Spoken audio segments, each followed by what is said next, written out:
Assalamualaikum warahmatullahi wabarakatuh. Yang terhormat Bapak dan Ibu penguji uji kinerja PPG Daljab Angkatan 1 tahun 2025. Perkenalkan, nama saya Titin Nurhayati, guru fikih di Madrasah Ibtidaiyah di Kecamatan Cikande, Kabupaten Serang, Banten. Kesempatan ini di pagi hari ini tanggal 10 Mei tahun 2025, saya akan melaksanakan pembelajaran di kelas 4 Madrasah Ibtidaiyah.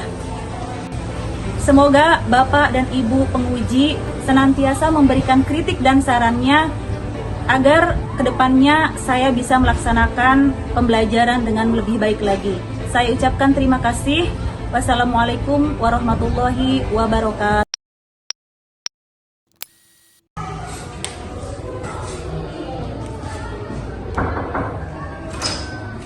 Assalamualaikum warahmatullahi wabarakatuh.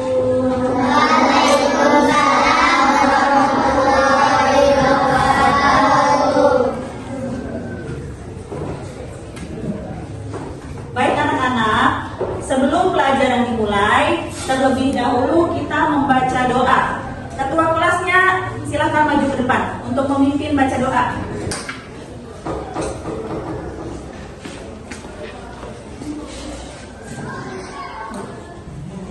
Marilah teman-teman, sebelum belajar, mari kita berdoa bersama. Berdoa dimulai.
Sebelum kita melanjutkan pelajaran selanjutnya, terlebih dahulu Ibu akan menanyakan pelajaran yang kemarin.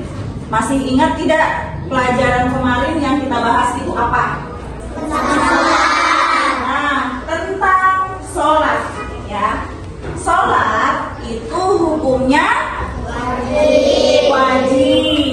wajib bagi setiap umat Islam. Ya, dalam Islam kewajiban sholat itu sehari semalam itu ada 5 waktu. Nah, ada 5 waktu. Yang pertama sholat subuh, yang kedua sholat zuhur, yang ketiga sholat asar, yang keempat sholat maghrib, yang kelima Nah, kelima waktu ini bila salah satu saja tidak dilaksanakan, maka seseorang itu akan berdosa. Ya. Terus dalam waktu yang 5 ini, dalam satu waktu tergantung jumlah rakaatnya, ya. Beda-beda rakaatnya. Wajib dilaksanakan itu ada, coba yang keras jawabnya, 17 rakaat. Makanya tidak boleh satu pun ada yang ditinggalkan, ada yang tidak dikerjakan. Ya, itu sholat. Nah, itu tadi penjelasan tentang kewajiban sholat yang kita bahas kemarin. Sebelum melanjutkan ke pelajaran yang selanjutnya, Ibu akan absen dulu ya. Absen dulu. Siapa yang hari ini tidak hadir? Nur Elisa. Nur Elisa tidak masuk. Kenapa Nur Elisa nggak masuk sekolah? Sakit. Sakit. Terus siapa lagi selain Nur Elisa yang tidak masuk? Berarti Nur Elisa saja ya yang tidak sekolah. Baik, hari ini kita akan membahas tata cara sholat bagi orang yang sakit. Ya, silakan buka buku pelajaran kalian masing-masing.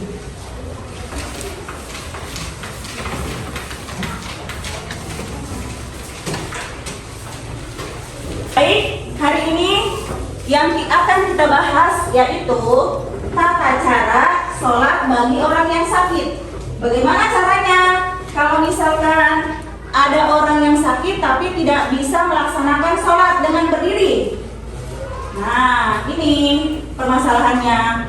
Apabila orang itu tidak bisa melaksanakan sholat dengan cara berdiri, maka bisa dilaksanakan dengan duduk.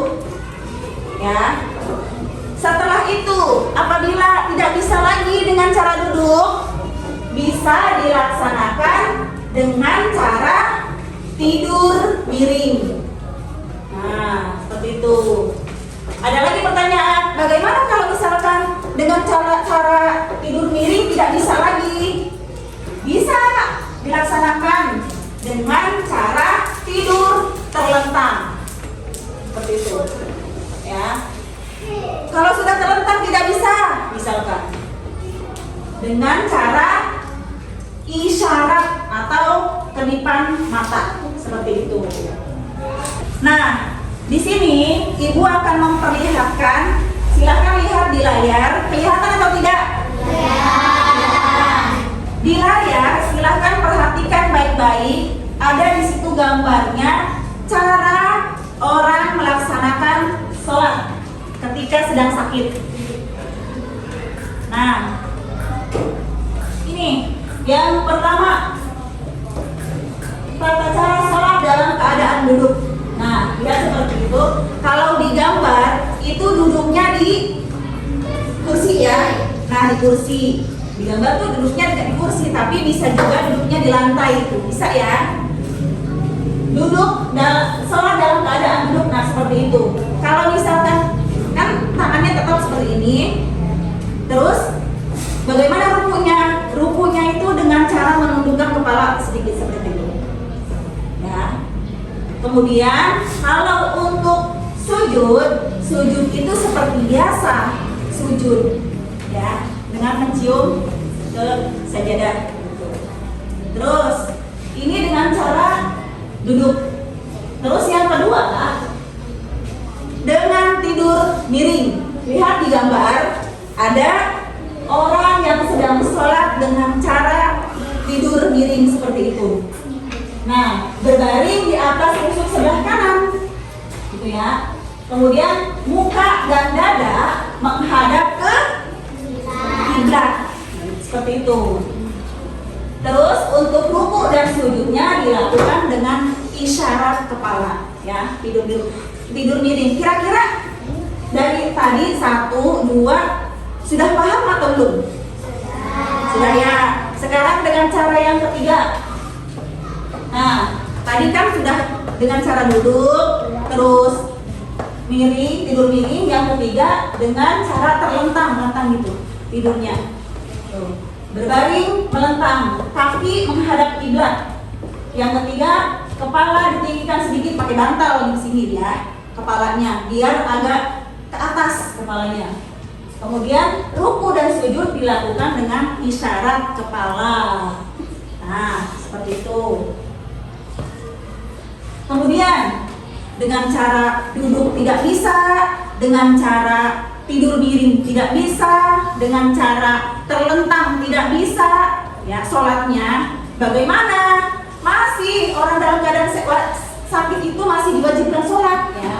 Makanya kalau tidak bisa ketiga-tiganya itu cara terakhir yang keempat dengan isyarat kelopak mata. Jadi misalkan orang yang sedang sakit berbaring di tempat tidur, jadi tidak bisa menggerakkan tangan, ya, tidak bisa menggerakkan tangan, tapi dilaksanakannya sholatnya dengan cara kedipan mata. Misalkan mau takbir, ya, Allah, kan begini melek, ketika mau takbir kedip, ketika mau berdiri, mau ruku melek, itu dengan isyarat kedipan mata seperti itu. Paham? Paham. Baik, untuk selanjutnya, ya, Ibu akan memberikan tugas kepada kalian berupa ringkasan materi yang telah diberikan tadi sama Ibu Guru. Jadi diskusikan masing-masing kelompok, ya. Nanti Ibu Guru akan kasih satu lembaran masing-masing kelompok. Masing-masing kelompok nanti ada perwakilan salah satu untuk maju mempresentasikan apa yang telah didiskusikan tadi, ya. Oke, baik. Nanti akan dibagi kelompok terlebih dahulu. Baik, 4 kelompok sudah terbentuk, ya. Nanti masing-masing kelompok Ibu akan berikan satu lembar, ya. Nanti silahkan diskusikan bersama-sama, silahkan kerjasama, ya, saling bantu, jangan hanya satu orang saja. Nanti masing-masing kelompok satu perwakilan untuk maju ke depan, ya. Baik, ini Ibu itu dulu bagi. Ini untuk kelompok 1, silahkan diskusikan. Ayo, kelompok 1, kemudian ini kelompok 2, kelompok 3. Nah, ini kelompok 4. Silahkan, ini pekerjaan untuk bersama-sama, ya, kerjasama, diskusi. Ayo.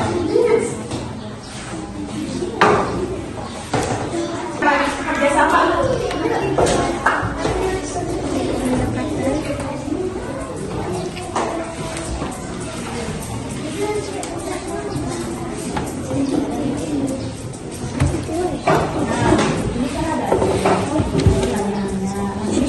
Jawaban tulis, ya. Di situ. Ini kan ada tulis. Iya. Ini. Nah, pokoknya diisi sampai penuh aja, aku yang banyak.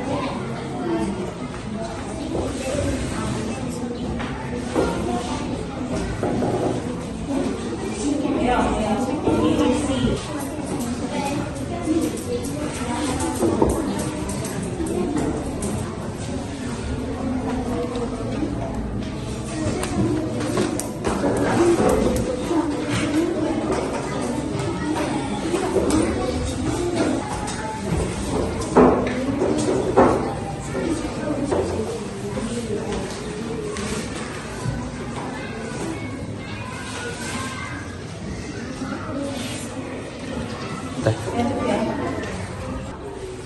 Baik, untuk kerja kelompok Ibu anggap sudah selesai, ya.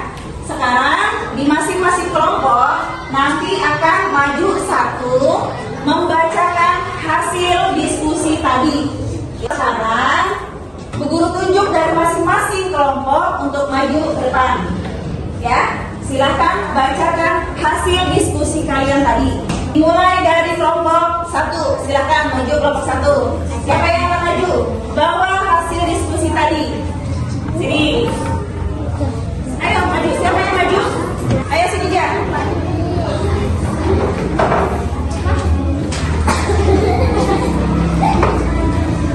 Nah, ayo. Sini, maju. Silahkan baca hasil diskusi tadi. Kelompok yang lain, silahkan dengarkan hasil diskusi kelompok 1.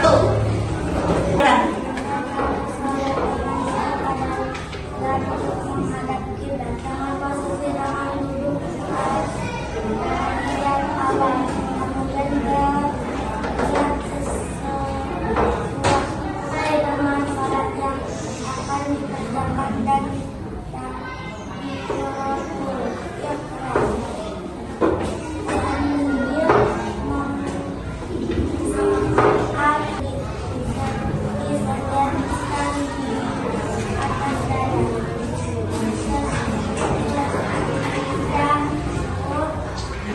Diskusi kelompok 1. Tepuk tangan untuk kelompok 1. Sekarang untuk kelompok 2. Ayo, siapa yang maju? Usahakan suara itu dikeluarkan biar kedengaran. Ayo, sini. Ayo, untuk kelompok 2 maju.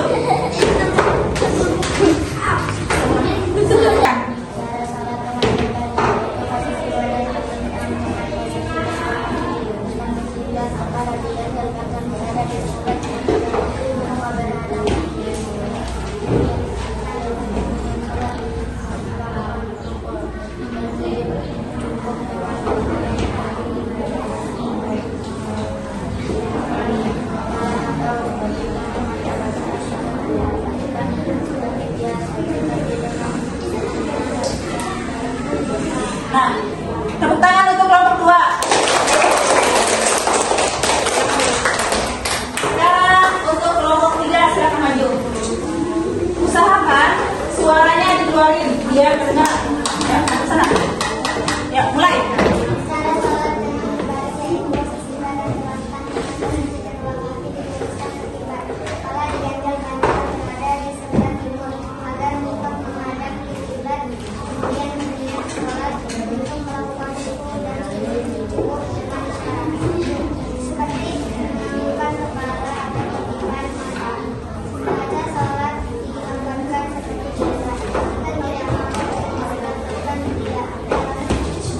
Nah, tepuk tangan untuk kelompok 3. Sekarang untuk kelompok 4, kelompok yang terakhir. Nih. Nah, silakan bacakan. Salat dari orang sakit satu mendekatkan diri kepada Allah. 2. Hati menjadi lebih tenang. 3. Menyadari kemurahan Allah Subhanahu wa taala. 4. Mensyukuri nikmat-nikmat sehat yang diberikan Allah Subhanahu wa taala. 5. Meningkatkan keimanan dan ketakwaan kepada Allah Subhanahu wa taala. Ya, bagus. Tepuk tangan untuk kelompok 4. Nah, itulah tadi hasil diskusi atau kerjasama dari masing-masing kelompok. Bagus ya. Nah, untuk selanjutnya, itulah tadi hasil dari masing-masing kelompok ya. Sekarang dari uraian tadi Ibu yang setelah diuraikan yang waktu tadi pertama, kemudian dari hasil diskusi kalian itu semuanya, coba apakah ada yang belum paham dari materi-materi yang sudah disampaikan? Coba yang mau bertanya angkat tangan. Ya, kenapa Lilu? Yang keras suaranya. Bagaimana kalau orang sakit mau sholat tapi tidak kena air? Nah, bagaimana kalau misalkan orang yang mau sholat, orang yang sakit mau sholat tapi tidak bisa terkena air? Tuh, pertanyaan dari salah satu siswa di sini. Ya, coba apakah ada yang bisa menjawab dari pertanyaan saudari Lilu? Bu Guru ulang pertanyaannya. Bagaimana orang yang sakit ketika mau sholat terus wudhunya nggak boleh terkena air? Ayo, gimana nih? Ada yang bisa jawab? Belum ada. Baik. Bagaimana orang yang sakit ketika mau sholat terus wudhunya nggak boleh terkena air? Ayo, gimana nih? Ada yang bisa jawab? Belum ada. Baik.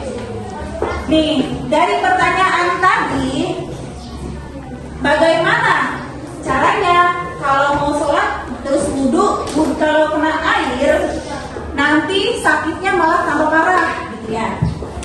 Terus tidak bisa kena air sedikit pun, tapi wajib harus melaksanakan sholat. Bagaimana caranya wudhunya? Biasanya kalau wudhu itu pakai apa? Air. Pakai air. Karena sedang sakit, maka tidak boleh terkena air. Bagaimana dengan cara yang keras. Dengan cara dengan cara tayamum.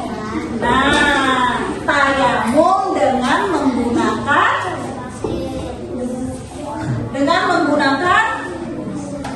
yang keras. Kalau mau jawab yang keras, ya, dengan menggunakan debu. Debunya itu yang halus. Nah, itu caranya agar pengganti dari wudhu, ya. Namanya tayamum. Namanya apa? Tayamum. Tayamum itu kan sudah dibahas pelajaran yang lalu, ya kan? Nah, itu. Jadi kalau misalkan orang sakit tidak bisa wudhu kena dengan air, bisa diganti dengan debu. Itu namanya dengan cara tayamum, ya. Tidak terkena air lagi. Nah, itulah penjelasan materi yang kita bahas hari ini tentang bagaimana tata cara orang yang sedang sakit, bagaimana cara orang yang sedang tidak bisa wudhu dengan air, gitu. Hikmahnya itu untuk mendekatkan diri kepada Allah, salah satunya. Kemudian di samping itu banyak sekali keringanan cara untuk melaksanakan sholat, ya. Jadi Allah itu sangat memudahkan kita untuk melaksanakan sholat. Kalau misalkan umatnya itu tidak bisa melaksanakan dengan seperti biasanya, ada cara-cara tertentu lagi seperti itu. Baik, itulah materi kita hari ini sudah selesai. Silahkan tutup kembali bukunya. Nah, tutup.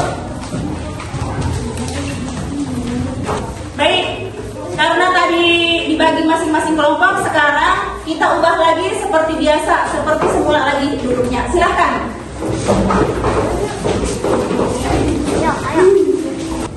Baik, untuk materi hari ini kita cukupkan sampai di sini. Selanjutnya kita akan bahas nanti di pertemuan yang selanjutnya. Cukup sekian. Mari bersama-sama membacakan hamdalah. Alhamdulillahirabbil alamin. Baik. Assalamualaikum warahmatullahi wabarakatuh.